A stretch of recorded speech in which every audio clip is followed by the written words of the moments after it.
berkaitan dengan puasa atau berdoa pada malam nisfu Sya'ban, itu semuanya sudah disebutkan dalilnya oleh para ulama.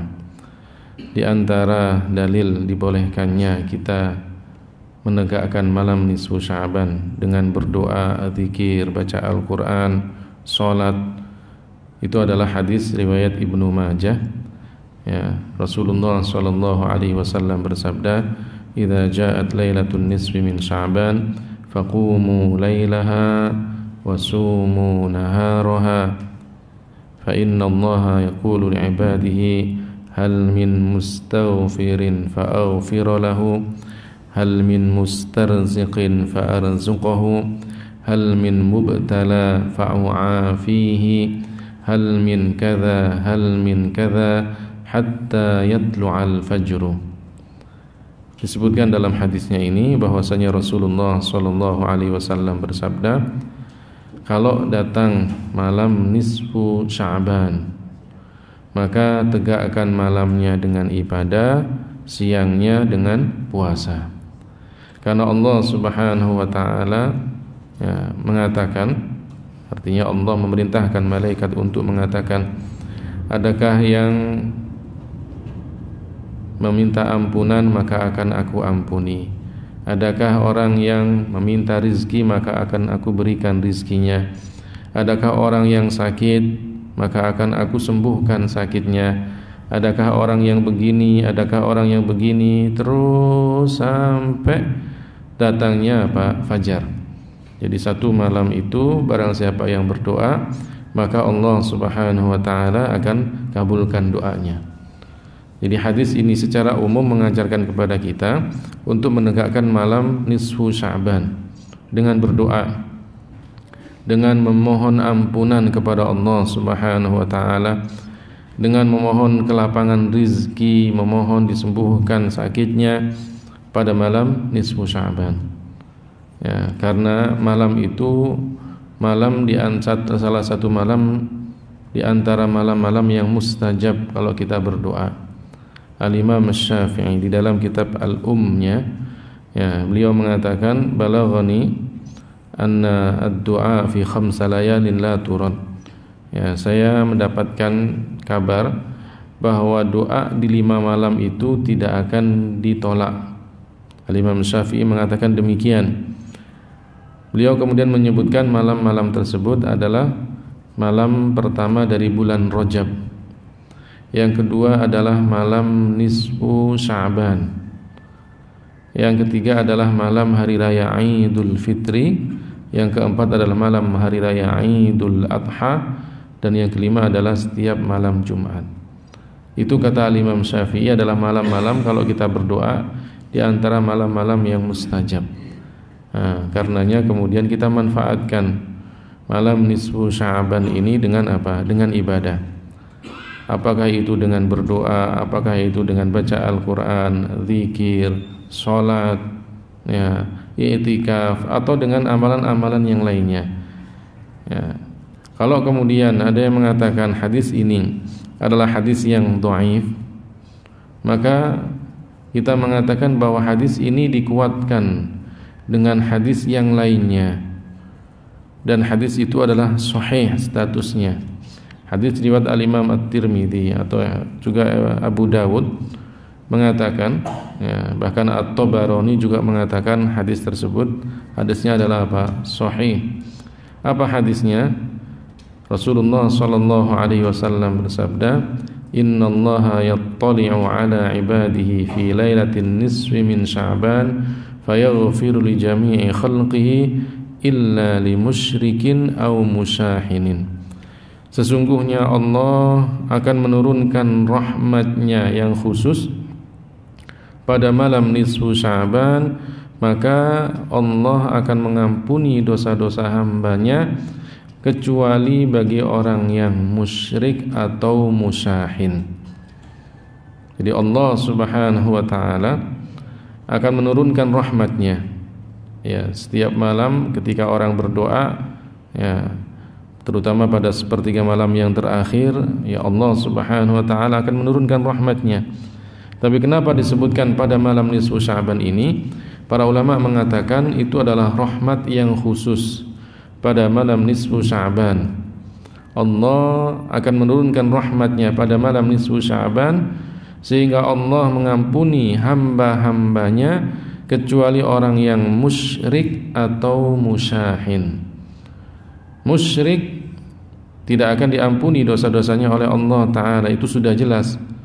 Karena disebutkan di dalam Al-Quran, innallaha la yaghfiru ayyushraka bihi wa yaghfiru ma duna dzalika liman yasha. Sesungguhnya Allah tidak akan mengampuni dosa orang yang musyrik kepadanya, menyekutukan Allah, menyembah selain Allah, mengatakan Allah sama dengan makhluknya, musyrik, tidak akan mendapatkan ampunan dari Allah Subhanahu wa ta'ala, baik ketika dia masih hidup ataupun dia sudah meninggal dunia, maka tidak akan mendapatkan ampunan dari Allah Subhanahu wa ta'ala. Nas Al-Qur'annya sudah jelas. Ya, karenanya tidak boleh kemudian mendoakan orang yang meninggal dunia dalam keadaan kafir atau musyrik untuk mendapatkan ampunan. Orang yang mendapatkan ampunan itu adalah orang yang muslim. Apapun yang dilakukan oleh orang muslim ini dari dosa besar, selama dia muslim masih memungkinkan untuk mendapatkan ampunan dari Allah Ta'ala. Karena nas Al-Qur'annya mengatakan wa yaghfiru ma duna dzalika liman yasha, dan Allah akan mengampuni dosa-dosa di bawah kemusyrikan, dosa-dosa selain kemusyrikan, bagi orang muslim yang melakukan dosa besar ini apabila dikehendaki oleh Allah Subhanahu wa ta'ala. Jadi orang yang musyrik tidak akan mendapatkan ampunan dari Allah Ta'ala, yang ampunan yang khusus pada malam nisfu Sya'ban ini. Au musyahinin, atau orang yang musyahin. Orang yang musyahin itu orang yang punya permusuhan, ya, orang yang punya perselisihan, dendam dengan sesama muslim, pada malam nisfu Sya'ban tidak akan mendapatkan ampunan dari Allah Subhanahu wa ta'ala. Karenanya kemudian ada tradisi baik, ya, ada beberapa orang ketika tanggal 14, ya, malam tanggal 14 Sya'ban ini kemudian ngirim SMS, ya, untuk apa? Sebelum datangnya malam nisfu Sya'ban, mohon dimaafkan, ya, apabila saya ada kesalahan. Ya, tradisi-tradisi itu kan dulu nggak pernah ada. Mungkin karena sudah sering dijelaskan tentang perkara ampunan ini pada malam nisfu Sya'ban, maka kemudian ada SMS seperti itu. Baik itu dalam bahasa Arab ataupun dalam bahasa Indonesia. Itu sudah mulai ada, sudah mulai sering. Ya, belakangan ini sudah mulai banyak orang ngirim SMS seperti itu. Ya, itu hanya apa? Ya, permohonan maaf meskipun kita tidak bertemu, tapi mohon maaf melalui apa? SMS itu tadi. Agar jangan sampai kita termasuk orang yang musyahin, orang yang punya permusuhan dengan sesama muslim.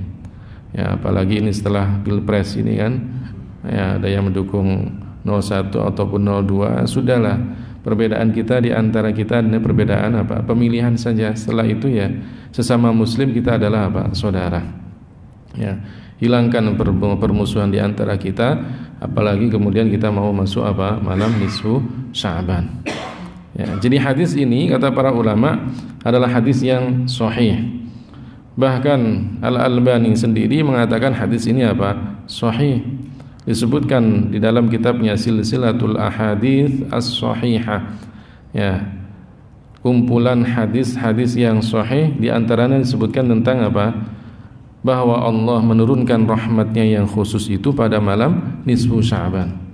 Jadi kalau ada orang mengatakan hadis ini, hadis yang pertama adalah dhaif, kemudian tradisi nisfu Sya'ban itu adalah bid'ah, tidak pernah dilakukan oleh Rasulullah SAW, maka kita jawab dengan hadis yang kedua yang mengatakan bahwa Allah menurunkan rahmatnya yang khusus pada malam nisfu Sya'ban.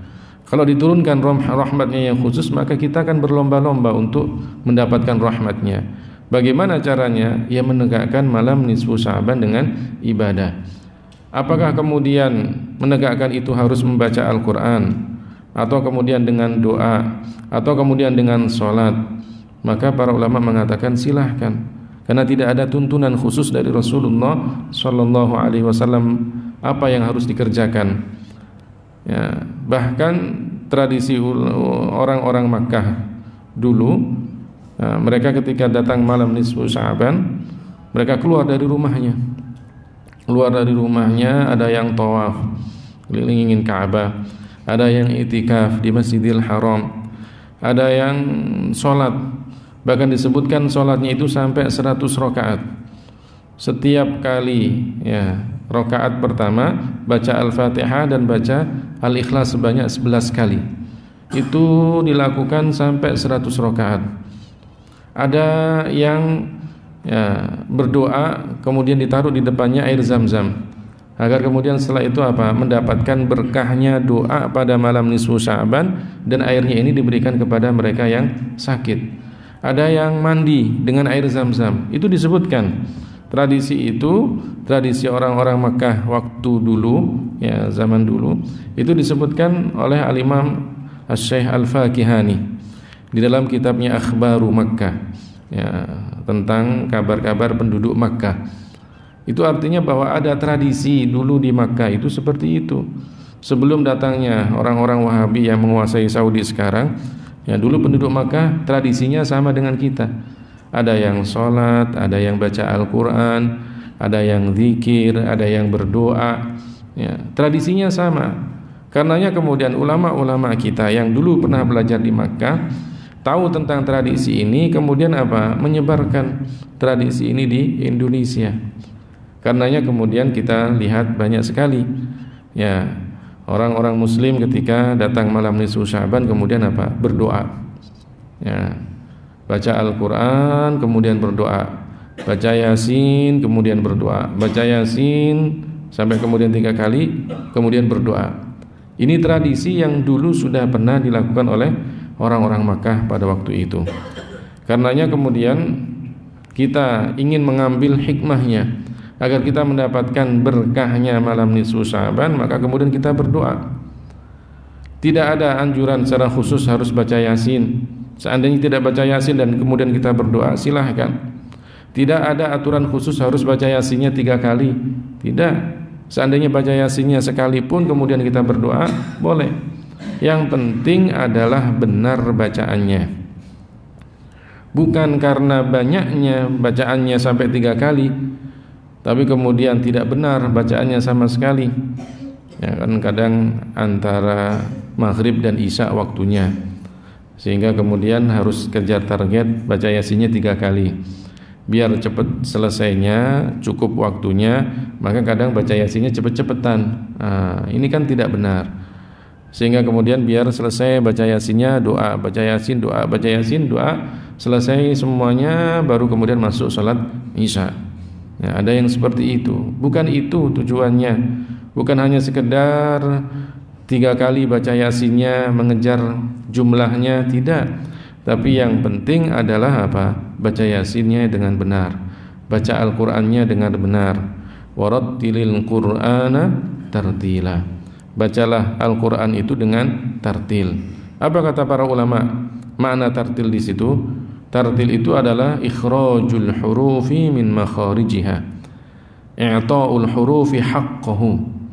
Ya, mengeluarkan huruf itu dari makhrajnya, memberikan huruf itu haknya, ya, sehingga kemudian tidak dengan hanya pokoknya selesai baca Yasinnya dengan jumlah 3 kali, tapi yang penting adalah bacanya dengan benar. Ini yang terpenting pada malam nisfu Sya'ban. Kemudian kenapa para ulama kita mengajarkan untuk berdoa? Karena memang doa itu adalah inti dari ibadah. Dan tidak ada doa khusus yang diajarkan oleh Rasulullah sallallahu alaihi wasallam. Tidak ada kemudian bacaan khusus yang harus dibaca pada malam nisfu Sya'ban. Tidak. Silahkan kita berdoa dengan doa kita masing-masing, apalagi kalau kemudian kita hafal doa yang diajarkan oleh Rasulullah sallallahu alaihi wasallam. Doa-doa yang warid, doa-doa yang pernah dibaca oleh Rasulullah sallallahu alaihi wasallam. Silahkan. Tidak ada doa khusus. Tidak harus baca doa yang ada di Majmu' Syarif itu. Ada kan? Doa malam nisfu Sya'ban. Tidak harus baca doa itu. Dan itu doa tidak disebutkan atau tidak dikarang oleh para sahabat. Itu doa dikarang oleh ulama-ulama terakhir. Ya, jadi tidak harus baca doa itu.